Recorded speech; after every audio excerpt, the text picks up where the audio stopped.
Ladies and gentlemen, I'm Paul, U.S. Army combat veteran, and today we are going to be checking out a report from Radio Free Europe, Radio Liberty, that breaks down just what it's like to be a Ukrainian soldier fighting against Wagner Group in Bakhmut. Let's get into it. Okay, first and foremost, there's going to be a... What is going on? What is going on here? Okay, so first off, there's going to be a couple of parts that I'm going to have to just make full screen because they show some things that YouTube, the censors, definitely don't want you to see. Okay, so also worth noting, they are near Bakhmut, and if you are new to the channel, let me show you guys where exactly Bakhmut is, right?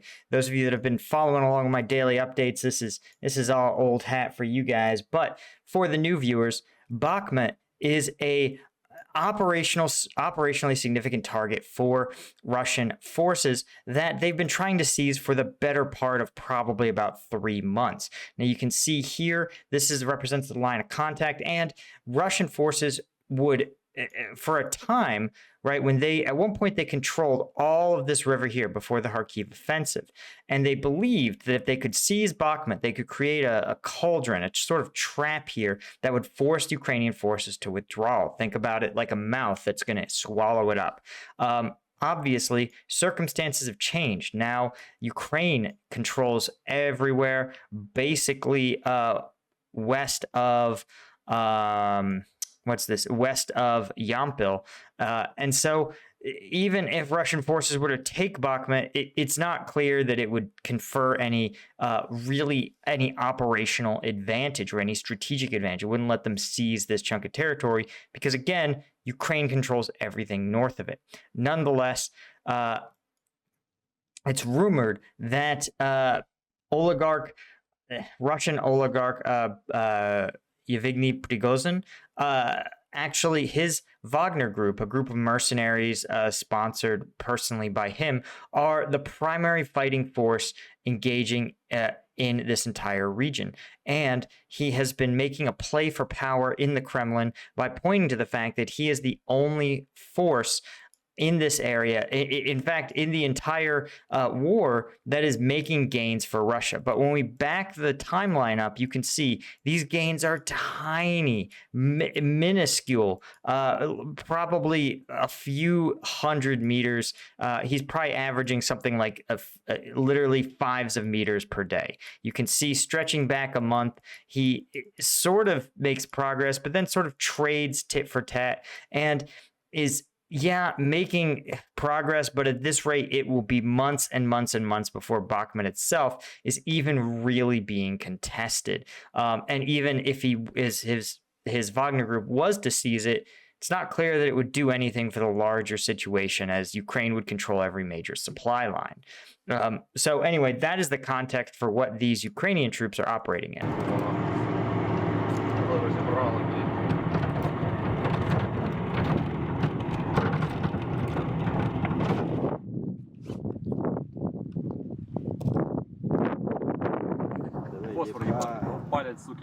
Okay, so right now what we're seeing here is phosphorus, and he says, oh, the Russians are burning the forest. Why is that? Well, first off, they believe that if they can ignite the forest, it can't be used for cover and concealment. They're trying to deny Ukrainian forces use of this area. And that's, I think, because Russian forces, even here, are relying heavily on artillery.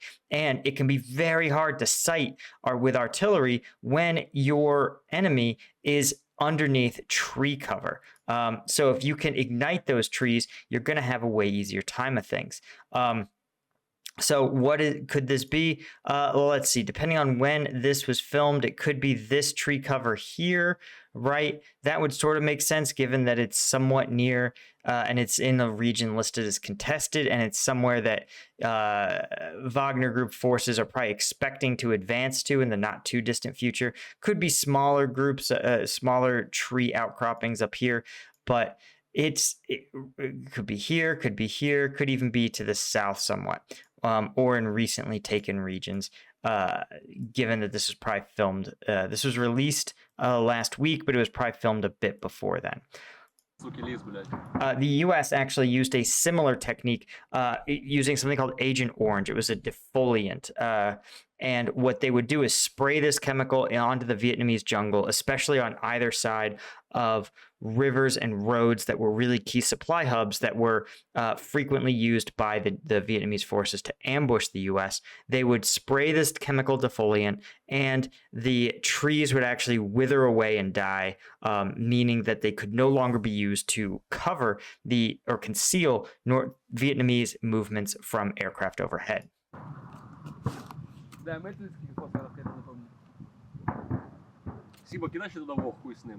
Yeah, you can see the white phosphorus landing all around the forest. This sort of stuff. It's a chemical that reacts to oxygen and will burn for a long time and very hot.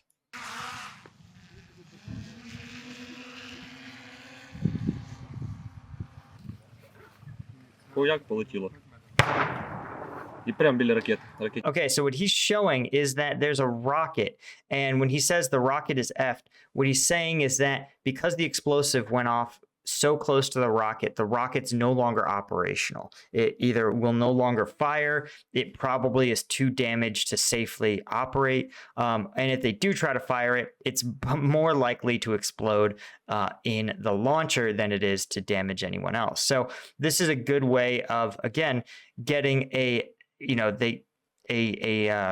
they call it a kill on equipment, but a catastrophic kill would be like destroying the whole thing. But this is just as effective, right? And you got to remember, they use something the size of a grenade to take out an entire rocket system.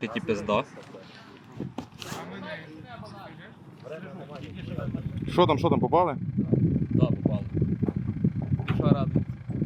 This up. All right, this is showing, I'm just going to describe it to you guys. This is showing the bodies of what the Russians claim are Chechens, the Ukrainians claim are Chechens. And here, okay, we'll take this guy back. The enemy tried to storm our positions. There were about 40 of them. Штурмувати наші позиції. В кількості десь до 40 чоловік з бронетехнікою, БМП-1, БМП-2. Okay, 40, he probably means 40 dismounted troops plus APC and tanks. That's a lot. That's a lot of APC and armored firepower for 40 soldiers. But as we've discussed, one of the things that Wagner Group has been literally flexing on the Russian Ministry of Defense is that they still have a lot of operational vehicles, whereas the Russian Ministry of Defense is really, really short. The other thing is that these guys, there's a real dynamic that's important to talk about, which is that the Wagner Group guys are on offense. They have to come out of fighting positions and take and hold territory from Ukrainian forces, whereas Ukrainian forces can really just stay in their positions, right? They can establish good fields of fire. They can take a lot of time to set good conditions for themselves, because that's how being on the defense works. And it's also advantageous because, as we discussed, while it would be a spiritually a morale blow to Ukraine to lose Bakhmut, ultimately it's not terribly strategic in the grand scheme of the tactical situation.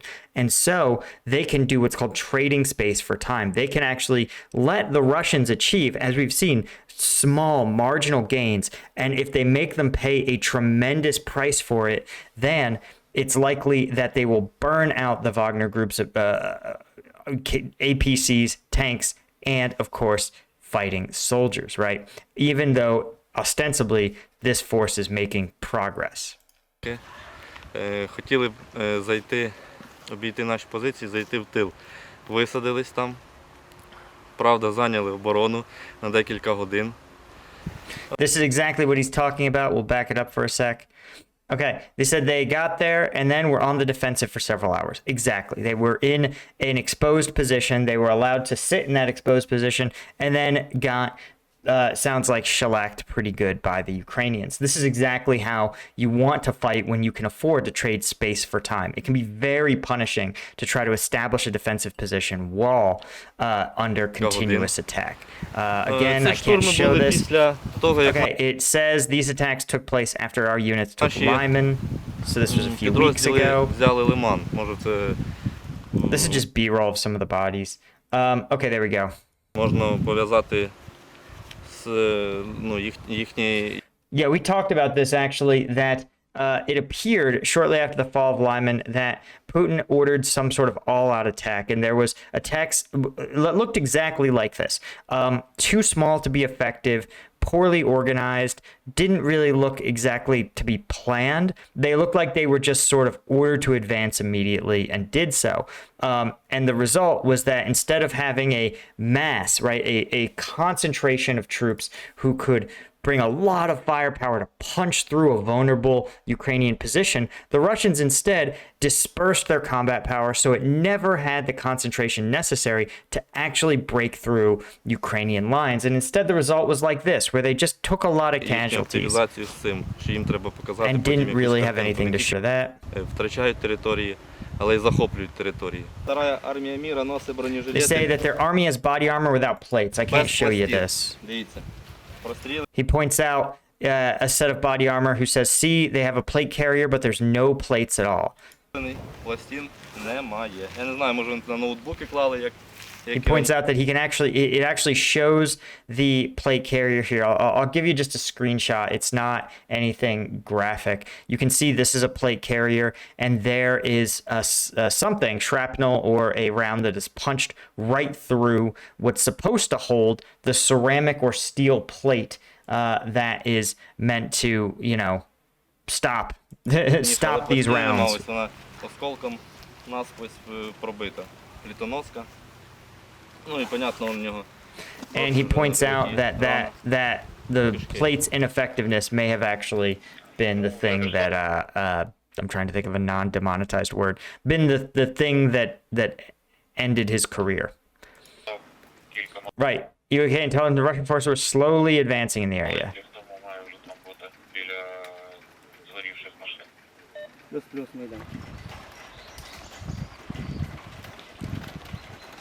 And as of October 16th, Zelensky said there was again heavy fighting in Bakhmut. As discussed, this is part of Prigozhin's play to be seen as a more central figure in the Kremlin. Because as discussed, in the grand scheme of things, whether or not he takes Bakhmut and his Wagner group guys are effective, I mean, again, we'll zoom it out. Like you can see, here's Bakhmut. Right. In the grand scheme of things, even if they were to take Bakhmut, this is recently liberated territory by the Ukrainian forces. You could see, even if the Wagner group was to take Bakhmut, it would be a blip, a tiny radar. And frankly, they would have to create such a bulge in their lines that they would be attacked on 3 sides by Ukrainian forces. So again, you've got this here. There's Bakhmut, but look at just the scale of changes to this conflict relative to what the Bakhmut fighting is. Now, obviously, every piece of territory matters, and every point on the line of contact is valuable, right, and has some strategic value. But it's important to note that this is a far cry from Prigozhin's ambitions, where he runs the whole war or gets in charge of the whole Ministry of Defense, right? Right now, he's running the equivalent of like a battalion, which is, you know, something that is just not, it is not the same animal. It's equipping a few thousand troops. You can see the areas around Bakhmut have been just completely obliterated. Again, this has been 6 months of fighting. Солідар. Це місто вже штурмують тривалий період часу, там за лічні кілометри, Бахмут. І це місто виглядає як місто-привид. Його практично розбито, жодної вцілілої будівлі. Виглядає вона як ось все це на фоні. Розбитий один будинок, наступний і так далі. That kind of, you know, that says that it was just that was pretty close. That was a pretty close one. So that's why they probably cut that off immediately, because we had to get out of there. You can see here abandoned apartments. Look like they were abandoned in a big hurry. Looks like there's food scattered. Війна має закінчитися, і москалі мають собі сидіти там, нікого не трогати, бо це торба, ну що, руський мір, кого ви прийшли освобождати? Ну, це не то, що які емоції, це обурення, це гнів, це страх за... Ну, моя сім'я вивіз їх 25 лютого в Польщу. Слава Богу, вони там. It's also fascinating, man. There are some experienced gentlemen in this conflict. We've discussed this elsewhere. That when you have a conflict like this and you need to quickly mobilize a large portion of your population, the hardest part is getting them through training, turning them from civilians into soldiers. And soldiers that have even basic combat training can go a long way. So this guy here, he probably has gone through a full cycle of Soviet conscription, right? Maybe in the early 90s or late 80s. It's also possible he served in like Afghanistan in the 80s as a 19-year-old. All of those things mean that he may actually have a lot of combat power, especially if he is healthy. You can see here, he's got his weapon disassembled. He is cleaning and maintaining his weapon. That is not something you would expect from a just randomly recruited militia. This is somebody who presumably really understands at least the basics of being a soldier. And again, maintaining your personal weapon, engaging targets, moving in a tactical way, communicating on the radio. You have these skills and you are head and shoulders above untrained amateurish civilians with guns, which is really what Russia has in its mobilized troops now.